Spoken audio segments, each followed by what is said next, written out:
नमस्कार। हम सब इजराइल की बात करते हैं, that how Israel tackle terrorism. और जब इजराइल की बात करते हैं तो वहां के प्राइम मिनिस्टर बेंजामिन नेतन्याहू की बात जरूर होगी। तो बेंजामिन नेतन्याहू ने काफी समय पहले एक इंटरव्यू में, एक प्राइवेट इंटरव्यू में एक बात कही थी कि आतंकवाद का सबसे बुरा रूप, आतंकवाद का सबसे वर्स्ट जो उसकी फॉर्म है वो तब है जब आतंकवादी सिस्टमैटिक तरीके से, प्लान्ड तरीके से निहत्थे लोगों को मारना शुरू कर दें। और जब आतंकवादी प्लान्ड तरीके से, सिस्टमैटिक तरीके से निहत्थे लोगों को मारना शुरू कर दें, उसके बाद किसी भी जिम्मेदार सरकार को किसी भी कीमत पे ऐसे आतंकवाद को सहन नहीं करना चाहिए। तो अब कश्मीर में वही सिचुएशन आ चुकी है। पहले एक टाइम था जब सिक्योरिटी फोर्सेस पे अटैक होता था, हालांकि हमेशा से ही आतंकवादी तो आम लोगों को ही मारते हैं, बट स्टिल उनका टारगेट सिक्योरिटी फोर्सेस होती थी। लेकिन अब हड़बड़ाहट, कुलबुलाहट इतनी ज्यादा है कि निहत्थे लोगों पर वार किया जा रहा है बिना उनका बैकग्राउंड देखे। और अब वो समय आ गया है कि जैसा कि इन्होंने कहा था कि किसी भी कीमत पे बर्दाश्त नहीं किया जाना चाहिए। तो जब टेरर अटैक हुआ, the responsibility of terror attack is taken by पाक बेस्ड लश्कर फ्रंट। पाकिस्तान बेस्ड एक ग्रुप है लश्कर, उन्होंने रिस्पॉन्सिबिलिटी ली है। एंड जो उसका मेन रीजन है, रिसेंट जो अभी के टाइम पे बात करें तो उसका जो मेन रीजन है आतंकवादी अटैक का, जो टारगेट था, that was infrastructure development projects. जो भारत सरकार इंफ्रास्ट्रक्चर डेवलपमेंट प्रोजेक्ट्स चलाए हुए है कश्मीर में to integrate it completely, that was the main target. देखो, कोई भी हमला होता है उसके पीछे बहुत सारे रीजंस होते हैं, बहुत गहरे रीजंस भी होते हैं। तो जो ये टेररिस्ट अटैक जो अब आम लोगों पर, जनसाधारण पर होने शुरू हो गए हैं, इसके पीछे बहुत ही ज्यादा कुलबुलाहट। और कुलबुलाहट किस चीज की? देखो, we can categorise it into 3 parts. सबसे पहले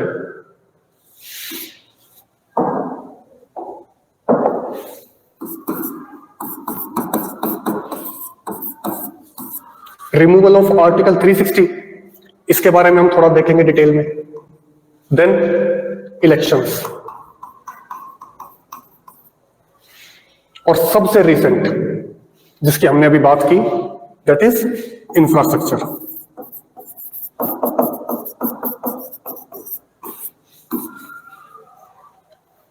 आर्टिकल 370 का हटना, रिसेंटली जम्मू कश्मीर में इलेक्शंस का होना और इंफ्रास्ट्रक्चर के नए नए प्रोजेक्ट्स का कंप्लीशन की तरफ जाना, ये सभी रीजंस हैं आतंकवादियों के अंदर जो कुलबुलाहट है, जो फ्रस्ट्रेशन है या नर्वसनेस है। देखो, आर्टिकल 370 बहुत सारे लोगों को पता है और बहुत सारे लोगों को नहीं पता। इसको बहुत ही ब्रीफ में हम देखेंगे। आर्टिकल 370 ये इंश्योर करता था कि कश्मीर के लोग और हम लोग, हमारे बीच में जो दूरियां हैं वो बनी रहें और हमारे बीच में जो खाई है वो बनी रहे। और पाकिस्तान के लिए इन दूरियों का बना होना, कश्मीर के लोगों के बीच में और बचे हुए भारत के लोगों के बीच में इस खाई का होना बहुत जरूरी था। बिकॉज आर्टिकल 370 की हेल्प से, इस खाई की हेल्प से, it was easy for Pakistan to carry out terrorist attack.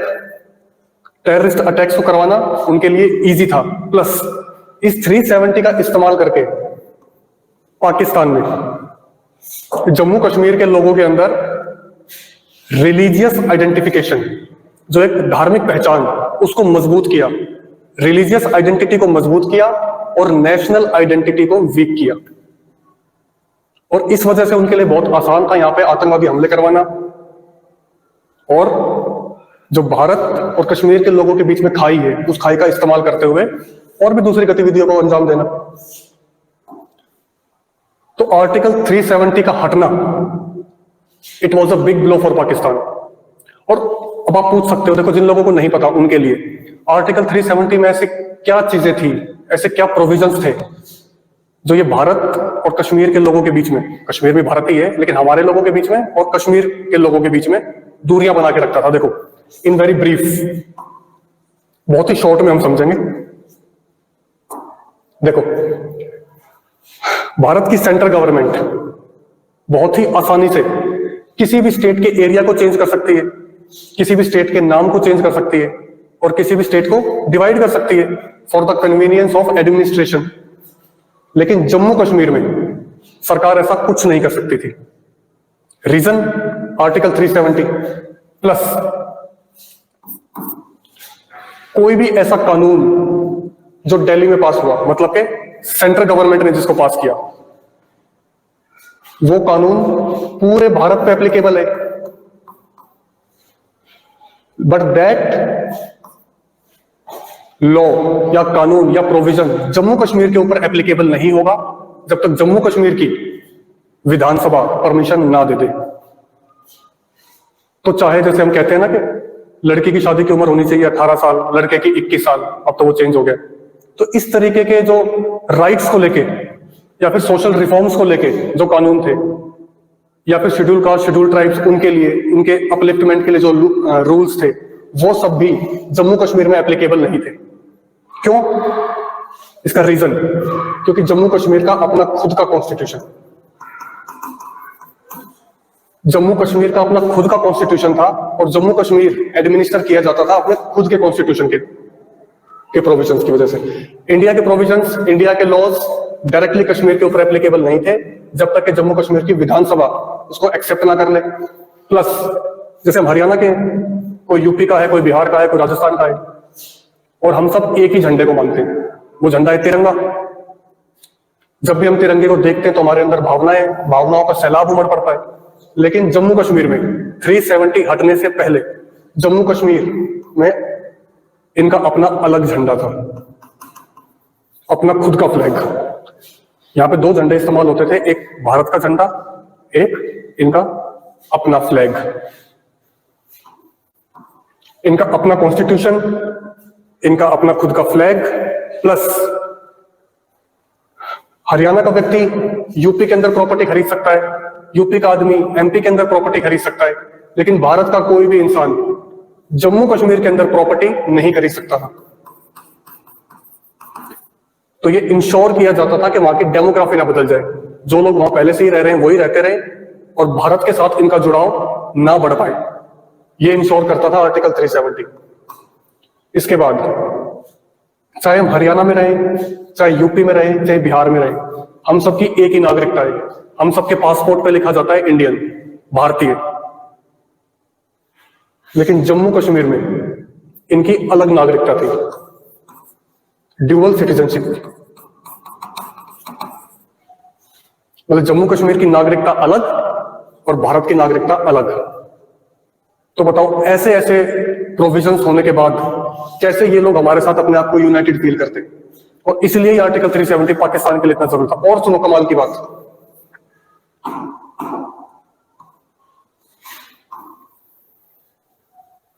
देखो, कश्मीर की सिटीजनशिप अलग थी, भारत की सिटीजनशिप अलग थी। सी, अगर कोई, कमाल की बात है, सुनो उसको ध्यान से, अगर कोई कश्मीर की लड़की, अगर कोई कश्मीर की लड़की मेनलैंड इंडिया में या किसी भारत के लड़के के साथ शादी करती है तो उस लड़की की सिटीजनशिप चली जाएगी। अगर वो लड़की भारत में किसी लड़के के साथ शादी करती है, कश्मीर की लड़की, तो उसकी कश्मीर की नागरिकता खत्म हो जाएगी। अब सुनो, अगर कश्मीर की लड़की पाकिस्तान में किसी लड़के के साथ शादी कर लेती है, अगर कोई पाकिस्तान का लड़का कश्मीर की लड़की के साथ शादी कर लेता है, तो इस लड़की की नागरिकता तो बनी रहेगी, प्लस जो वो पाकिस्तानी है इसको भी कश्मीर की नागरिकता मिल जाएगी। और कश्मीर की नहीं, कश्मीर के साथ साथ इस पाकिस्तानी को भारत की नागरिकता भी मिल जाएगी। अब देखो, इसका फायदा उठा के कितने पाकिस्तानी आतंकवादी भारत के अंदर घुसे होंगे। और तो बहुत ही ज्यादा डिस्क्रिमिनेशन वाला स्टेट हमारा है, और उसके बावजूद भी इतना पाकिस्तान फ्रेंडली प्रोविजन कि अगर लड़की वहां शादी कर ले तो वहां के लड़के को सिटीजनशिप मिल जाएगी, और अगर इंडिया में शादी कर ले तो उस लड़की की सिटीजनशिप भी कश्मीर की खत्म। अब देखो, अब 370 it was a draconian act. और सुनो, अगर नॉर्मली क्या होता है, जैसे हम हरियाणा से हैं या भारत के किसी भी कोने से कोई व्यक्ति अगर विदेश में चला जाए और वो अपनी मर्जी से उस देश की सिटीजनशिप ले ले, तो ऑटोमेटिकली उसकी इंडिया की सिटीजनशिप खत्म हो जाएगी। अगर कोई व्यक्ति विदेश में जाके अपनी मर्जी से वहां पे सिटीजनशिप ले लेता है उस देश की, तो उसकी इंडियन सिटीजनशिप ऑटोमेटिकली खत्म हो जाएगी।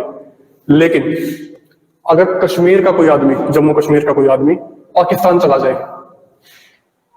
वहां की सिटीजनशिप ले ले और फिर वहां से वापस आ जाए कश्मीर, तो वापस आने के बाद उसकी जो इंडिया की सिटीजनशिप और कश्मीर की citizenship that will be restored, वो दोबारा भारत का नागरिक बन सकता है।